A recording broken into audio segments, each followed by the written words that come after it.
देखिए, आर.एस. बाली पहली पहली बार के विधायक हैं और जब पहली बार व्यक्ति बनता है तो बहुत शौक होता है और उनको वो दर्जा प्राप्त कैबिनेट मंत्री भी हैं। और जिस प्रकार से पर्यटन विभाग 2 वर्ष से वर्तमान सरकार के कार्यकाल में काम कर रहा है, वो संदेह के घेरे में है, पूरा का पूरा शुरू से लेकर आज तक। और उनका ये कहना कि सुधीर शर्मा ने झूठ बोल दिया कि हिमाचल भवन जो है दिल्ली में, उसका तो हमने बिल दे दिया है। तो हाई कोर्ट जो है, हाई कोर्ट ने ये फैसला क्या सुनाया है कि आपको 64 करोड़ रुपया, पहली बार 2023 में जनवरी में कहा था कोर्ट ने कि 64 करोड़ रुपया इनका देना है, और जब से देना है तब से 7% ब्याज के साथ ये देना है। और वो कहते हैं सुधीर शर्मा ने लिखा 150 करोड़, कितना बनता है जमा जोड़ करके बता दें जनता को।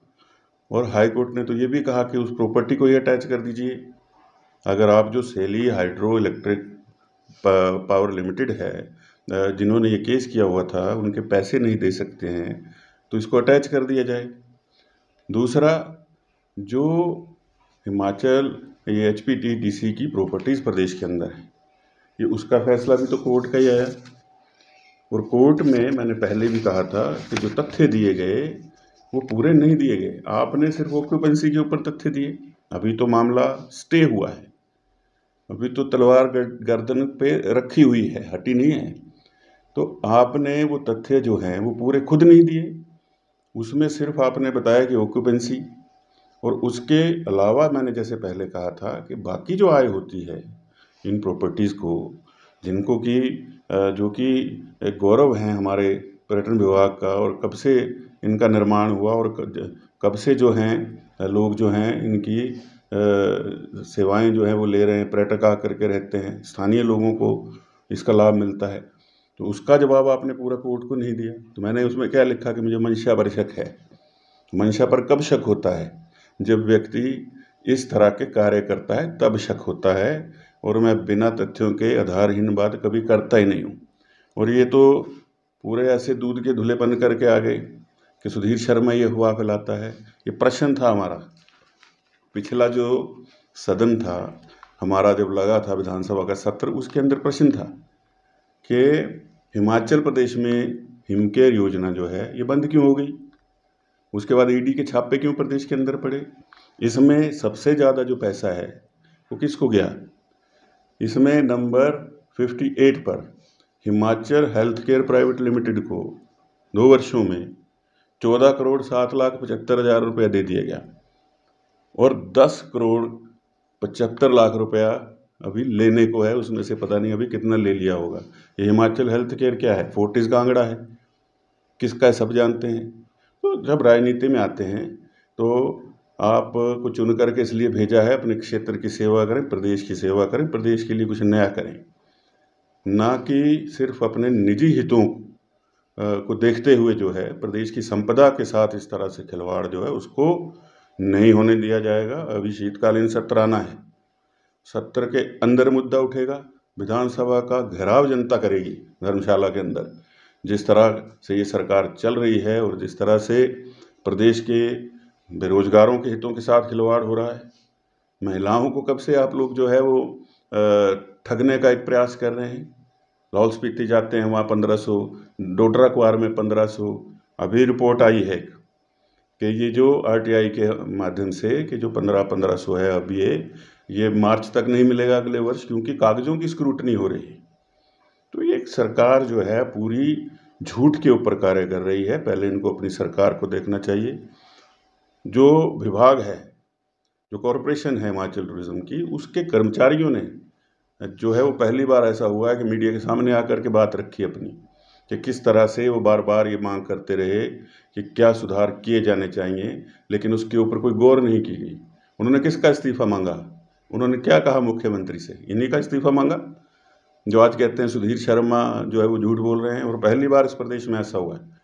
और ये सार्वजनिक बात है कि जब टूरिज़्म बोर्ड की मीटिंगें हुई हैं उसमें ऑफिशियल नॉन ऑफिशियल के अलावा जो लोगों को अंदर बुला करके बिठा लिया जाता है, वो मीटिंग का पूरा डिस्कशन को नोट करते हैं, ये कौन लोग हैं, और साथ ही साथ उसमें ऐसे लोगों को आमंत्रित किया जाता है, उनको कहा जाता है कि ये तो एक्सपर्ट आ गया है, अब तो उसको सुनना पड़ेगा, और एजेंडा आइटम ही नहीं है वो। 1 वर्ष से ये जो होटल घाटे में गए हैं, इन होटलों ने बार बार लिखा कि हमें परचेज़ करनी है, बेडशीट नहीं है, पिलो नहीं है, रजाई नहीं है, कंबल नहीं है, परचेज़ नहीं हुई। क्या करते रहे 2 वर्षों में? तो ये दूसरे पर आरोप लगाने से पहले खुद अपने गिरेबान में झांकना चाहिए। दूसरा, उन्होंने कहा कि ये तो राकेश पठानिया के टाइम के घाटे हैं। राकेश पठानिया स्थापित नेता हैं, और वो क्यों आकर के उन्होंने मीडिया के सामने सारी सच्चाई रखी? वो झूठ क्यों कहेंगे? और झूठ कह रहे हैं तो आप जांच कर लो, पूरे तथ्य उन्होंने रखे हैं। उनके समय में ऐसी परिस्थितियां क्यों नहीं उत्पन्न हुई? क्योंकि अनुभव था, निजी हित नहीं था, प्रदेश हित में काम कर रहे थे। तो ये सारी बातें जो हैं जनता जानती है। सरकार की पूरी पोल खुल चुकी है। जो ये जुंडली मुख्यमंत्री के आसपास काम कर रही है, जो कि सिर्फ अपने स्वार्थों को साध रही है, वो जनता के सामने है, और जनता इसका जवाब अभी जो पार्लियामेंट के चुनाव हुए हैं उसमें दे चुकी है। और आगे आने वाला समय भी जो है वो प्रदेश सरकार के लिए कोई शांति वाला नहीं है, क्योंकि अगर निजी हितों को साधते रहेंगे तो इनके अपने अंदर ही बहुत बड़ा बिखराव है, और टुकड़ों में बंटी हुई है वर्तमान में जो कांग्रेस है प्रदेश के अंदर, और जो विधायक हैं वो भी अलग अलग गुटों में बंट गए इनकी कार्यप्रणाली के चलते। तो घाटा किसके द्वारा हुआ? जो संचालन करेगा उसी के द्वारा हुआ। संचालन करने के लिए आपको दिया गया था। ये परिस्थितियां तो संचालक के द्वारा उत्पन्न की गई हैं। कोई जीएडी को उसका घाटे की दोषी नहीं है। जो संचालन कर रहा है, जो उसका रेस्टोरेंट चला रहा है, जो उसका किचन चला रहा है, जो उसके रूम रेंट पर दे रहा है, वो संचालक जो है वहीं से जो सारी है वो गड़बड़ हुई है, क्योंकि ऊपर से नियंत्रण ही किसी चीज़ पर नहीं है। जब आप स्वयं वहाँ पर जा कर के नहीं देखते हैं, सरकार के मुख्यमंत्री तक तो जा कर के भवन में रुकते नहीं हैं, तो ये भवनों सदनों का क्या होगा? और कुछ ऐसी भर्तियां हुई 2 वर्षों में जो बिल्कुल अनुभवहीन व्यक्ति थे।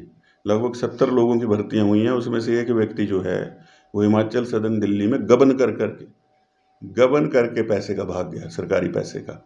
वो किसने उसको लगाया था? आप ही के समय में नियुक्तियाँ हुई हैं, कहाँ का व्यक्ति था? ये जवाब देने चाहिए। ये भी प्रोजेक्ट जो हैं इस प्रदेश के अंदर, धर्मशाला के अंदर ही आप देख लीजिए, अगंजर महादेव के साथ कितना बड़ा भवन खड़ा हुआ है, बंद पड़ा है, ताले लगे। ट्यूलिप गार्डन जो कि नरवाना में बन रहा था, बंद पड़ा है, ताले लगे हैं। शिवधाम मंडी का कार्य चल रहा था, बंद पड़ा है। ऐसे ही बहुत सारे प्रोजेक्ट हैं एडीबी के जो बंद पड़े हैं। और बीड़ के अंदर जो पैराग्लाइडिंग का इंस्टीट्यूट था, जो कि स्कूल खुलना था ट्रेनिंग के लिए, उसको भी जो है वो चर्चा है कि निजी क्षेत्र में होटल चलाने के लिए दिया जा रहा है। तो ये तो जो बने हुए हैं उनका हाल है। जो अगले प्रोजेक्ट हैं जिनके लिए प्रदेश के बाहर जाकर आप इन्वेस्टर के साथ मीट करते हैं, प्रदेश के अंदर क्यों नहीं करते?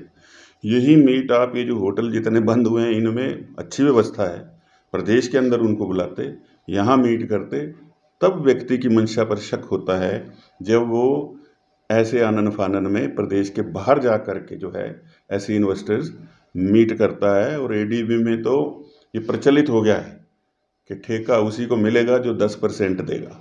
अब ये किसको दे रहा है, कौन मांग रहा है, क्या चल रहा है, ये एक और जांच का विषय है। तरुण श्रीधर एक बहुत अनुभवी प्रशासनिक अधिकारी रहे हैं, और अब रिटायरमेंट के बाद उनको ये जो है कार्यभार सौंपा सरकार ने। इन्होंने ही जो दर्जा प्राप्त कैबिनेट मंत्री हैं, और मुझे पूरा विश्वास है कि वो प्रदेश हित में काम करेंगे, जैसा कि उनके ऊपर विश्वसनीयता है प्रदेश के लोगों की, ना कि किसी के पारिवारिक या व्यापारिक दबाव में आकर के इस प्रदेश के हितों से खिलवाड़ करेंगे, ऐसा मेरा मानना है। और ऐसे वो व्यक्ति रहे भी हैं कि बिल्कुल पारदर्शिता से काम करने वाले।